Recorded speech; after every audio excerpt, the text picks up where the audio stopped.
International Project Management, Scene 1, Take 1. Hi everybody, my name is Daniel Evans. I'm here today with Stephanie Cargal. Good morning. Good morning. Stephanie is an international project manager, and she has had the opportunity to manage some very complex events and projects in Dubai, in Singapore, in China, in French-speaking Quebec, if I'm not mistaken. And we're going to ask her to share with us some tips that she has on how to succeed in international projects. So let's start off right away, okay? One of the big projects you were involved with that I know of was the World Entrepreneurship Forum. Correct. Right? And the World Entrepreneurship Forum was multiple projects, but a big part of it was a large event which attracted entrepreneurs, social entrepreneurs from around the world. And that was undertaken, I believe, in Singapore and China. It was undertaken in Singapore and China and in many different countries interested by the spread of an entrepreneurial culture in their country. Okay. So basically the complexity of the project was to put together about 500 people coming from something like 80 different countries. That's a lot of people. That's a lot of people. Yeah. And having a team basically made out of several cultures. So for example, in our management team, we would have... Your management team was composed of a lot of cultures, or the participants? Both. Okay. Both. For example, when we were organizing an event in China, we would have obviously a team made of Chinese and foreigner, organizers. And for example, in each of those cultures, you basically have to adapt to the mindset of the people and understand how to work with those people. Okay. And were you doing this face-to-face, or was this in a distance mode, for example? It was both in a distance mode and in a face-to-face mode. So, for example, in China, we would go to China twice a year to prepare the event, but mainly it was through meetings and telephone and emails. What period of time was the project managed? It was over a year. Usually each project was a one-year project. Wow, and then in the same time, we would conduct something like 15 different smaller projects in 15 different countries. Okay. What was the biggest challenge? You mentioned you managed one in China. You were based in France. There was a local team then in China. What were some of the challenges of managing a project with the Chinese representatives while you were based in Europe? In France. Yeah. Well, the way, in terms of organizing an event, the way we work in Europe and the way Chinese work is a little bit different in different aspects. For example, in the Chinese culture, you wouldn't really say no. For example, if you haven't had time to prepare something, you would never say no because it's a question of losing your face. Okay. And obviously, we don't want our Chinese partner to lose the face. But we need to understand under the line who did what. So if someone says yes, but in fact it means a no, you need to answer it because it's not the same thing. Have you done the job or haven't you done the job? Okay. And each culture has a little tip like that to try to understand basically behind the lines without offending the person and really respecting who he is. And so I think the first tip I would say to any student willing to become international, to be born global, to start a project from scratch with people from very different cultures is first of all, listen, read about the culture. Find a book. I mean, in every culture, you do have a great book like how to communicate with such or such culture. What are the 10 errors not to do? What are the things really not to do in a culture? And then once you know that, you'll be more able also to try to have the empathy, the necessary empathy and knowledge to discuss with the person efficiently and really understand what is behind the lines. Okay, very good. The team that you managed in Europe during this project phase. So again, you had a distance project, you had a team that was at a distance, you had a local team as well. Did they understand that those issues, or did you have to play a role also to educate them and to make them aware of the... Well, you do have to play a role. I mean, I've been lucky enough to have the opportunity to work in more than 25 countries over the last 20 years. So this, of course, has given me an experience in cross-cultural management. So sometimes you have to help them because if they're younger, less experienced, obviously they sometimes will be faced with a reaction from someone from a different culture they wouldn't understand and maybe not have the appropriate reaction to it. So this was, I think, some of the very interesting part of the job also was to help younger ones get, a better knowledge of a foreign culture. Okay. A lot of projects have very important deliverables at the end. An event, for example, is a project that there's a lot of preparation and there's a deliverable at the end, the event that takes place. Good project management would suggest that you plan that event over a long period of time and at the end everything comes together, nobody's panicked. Is that how it works in reality No. at all? Okay. It is how, in an ideal world, you would like it to work. It is how us in the Western world we usually like to work. With the retro planning, very organized, etc. My experience in China was a fantastic event. I mean, it was first class. It was very well organized, but it was very different in the way it was produced.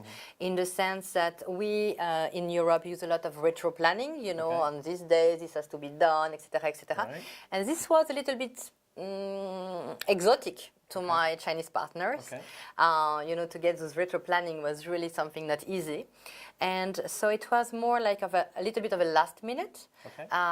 But they have something that I find absolutely amazing and I'm very, very impressed by, is the Chinese ability to be flexible in any situation. Okay. So, for example, I would say us in France, or plus, so to say, would be to be more organized in the way we understand organization, Right. in Europe. But at the end of the day, the flexibility of our Chinese partner made it possible to switch at the last minute, to change, to reorganize when it was required and needed. So at the end of the day, it was not organized and planned the same way, but it was very successful and a first-class event. So a project plan for an international project like that is kind of a guideline, but if you try to respect it maybe too much to the letter, you'll have problems. And then people won't understand you, because when you're speaking about retro planning in different cultures, they don't understand the same thing. Okay. Or for example, when you say this is not possible, in some cultures it is not acceptable to say that something is not possible. So you have to find a way to turn it into something that will be acceptable by everybody and possible. Okay. A lot of complex projects, we say that the period of definition or project implementation is the most important, where the most energy should be spent to properly define things so that later on things can be managed more easily. Are you saying the opposite, or is it still very important to define things very well early on? Or do you think that in fact the energy has to actually go up at the end because you come closer and closer to the event itself? I would say that at first, you have a basic knowledge of the project. So it's good to define it, it's good to discuss it, but still it's going to evolve drastically over the courses of the months.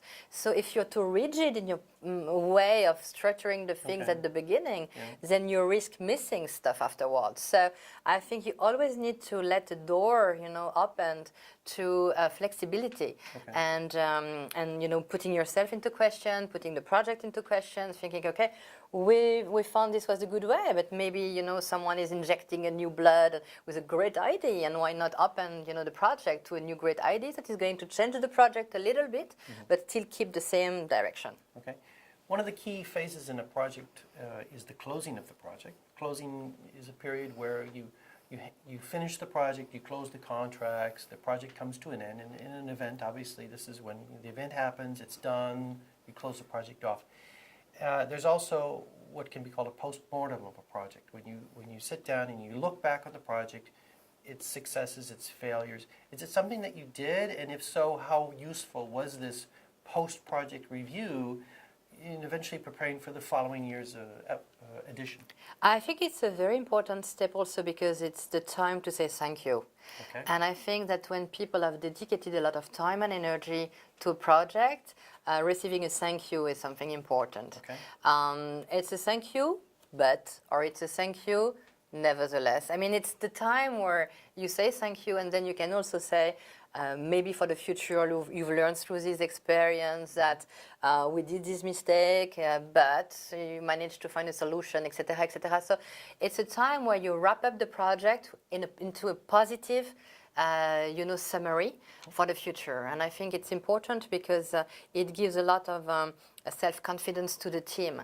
And if the project leader isn't giving this self-confidence and this applause at the end of an event, then something is missing. Okay. And the last question I have for you concerns technology. A lot of project management is communications, keeping people informed and whatnot. Today we have a lot of tools that facilitate communication. You have online meetings, we have email, so we have asynchronous, we have synchronous communication tools, and of course we have face-to-face meetings, you know. So when you were managing these very complex international projects, were you able to take advantage of these tools, or was it all face-to-face, or when did you use face-to-face meetings? At what point could you use distance, and what type of distance tools would you use? I think that both are really needed. I mean, the digital world is just fantastic because you win so much time and it's so efficient, and also you keep track of everything through emails, etc., etc. But the human factor is key, and the closer you arrive the closer to the event, the most important it is to really focus on the human spirit, to really create a team spirit, and this is very difficult to do it from a distance mode. Okay. You really have to be with the people, you have to have dinner with them, you have to have a little bit of fun with them, you need to create a spirit where everybody is valued for who he is, and I think that the distance mode will never bring it. Okay. One more question if I can. In your past, you've been a journalist as well, you've traveled around the world. You mentioned early on that project managers should take time to read about different cultures, to understand. As a journalist, you're probably aware of what are some places to look for very good information about understanding cultures. Is it just watching CNN, watching the television, reading certain newspapers? What would you recommend? I think it's a mixture of all those. It's first to get a political review, an historical review. I think a good historical book on the country you're working with is really the first start. Then I think it's important maybe to read 2 books from, like, say, the top writers of the day, to know a little bit of the culture, and then of course to read a lot the news, the current news, and maybe a savoir-vivre type of book, which are the do's and the don'ts. Etiquette and something that will be a gathering of ethnology or anthropology to really understand the mindset, the global mindset that you could share, that people share with their same, when they're from the same country. It's very important. It's something that is deeply rooted into, the frame of who they are. And I think that to get into that, you need to read about, those cultural trends. Okay. Thank you very much. You're very welcome. Okay. Okay. Oh, wonderful. I'm so impressed about talk that I like what you taught there. Oh. Really, that's